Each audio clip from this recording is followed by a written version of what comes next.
ভারতের অরুণাচল। চীন দাবি করে এটি তার। ভারত অরুণাচলকে নিয়ে ভোগে প্রচণ্ড নিরাপত্তাহীনতায়। এবার অরুণাচল প্রদেশ নিয়ে রীতিমতো বিস্ফোরণ ঘটালো মার্কিন দৈনিক নিউ ইয়র্ক টাইমস। এই প্রতিবেদন দেখে ভারতের কপালে চিন্তার ভাঁজ। প্রশ্ন উঠেছে, ভবিষ্যতে এই প্রদেশকে আদৌ ধরে রাখতে পারবে কি দিল্লি? সাম্প্রতিক চীনের কর্মকাণ্ড নিয়ে চাঞ্চল্যকর স্যাটেলাইট ছবি এলো প্রকাশ্যে। অরুণাচলের মাত্র ৮০০ কিলোমিটার দূরে পারমাণবিক অস্ত্র ঘাঁটি তৈরি করেছে বেইজিং।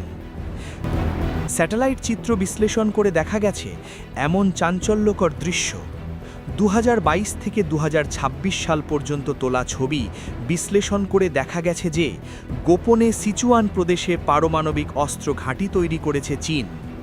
ভূতাত্ত্বিক গোয়েন্দা বিশেষজ্ঞদের মতে উপত্যকার মাঝখানে সিচুয়ানের জিতংয়ে বড় বড় বাংকার তৈরি করে রেখেছে চীন। সেখানে আবার পাইপের জাল বিছানো। সমরবিদরা বলছেন সেখানে পাহাড় খুঁড়ে পরমাণু ঘাঁটি তৈরি করছে বেইজিং। নিউ ইয়র্ক টাইমসের প্রকাশিত ছবিতে বলা হয়েছে, চীন প্রতিনিয়ত নিজেদের কৌশলগত অবস্থান শক্তিশালী করছে।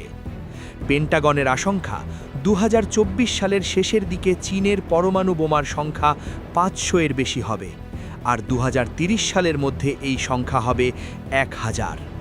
চীনের এই পরমাণু অস্ত্রভাণ্ডার দেখে ভয়ে স্তব্ধ দিল্লি। এ নিয়ে বিশেষজ্ঞরা বলছেন এই প্রবণতা বেশ উদ্বেগজনক। জিতং এবং পিংটংয়ের নির্মাণ কাজ খুব দ্রুত। এখানে তৈরি হচ্ছে নতুন কমপ্লেক্স। জিতংয়ে তৈরি হয়েছে বাংকার এবং হাই এক্সপ্লোসিভ টেস্টিং সেন্টার। মার্কিন পররাষ্ট্র মন্ত্রণালয়ের আন্ডার সেক্রেটারি থমাস জি ডিনান্ন বলছেন, ভূকম্পন পর্যবেক্ষণকে ফাঁকি দেওয়ার পদ্ধতি ব্যবহার করে গোপনে পারমাণবিক বিস্ফোরণ পরীক্ষা চালাচ্ছে চীন।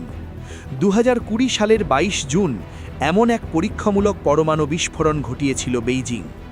এটা ছিল গালওয়ান সংঘর্ষের কয়েকদিন পর। চীন, রাশিয়া, উত্তর কোরিয়া, পাকিস্তান সহ বেশ কয়েকটি দেশ এখন পারমাণবিক পরীক্ষা চালাচ্ছে।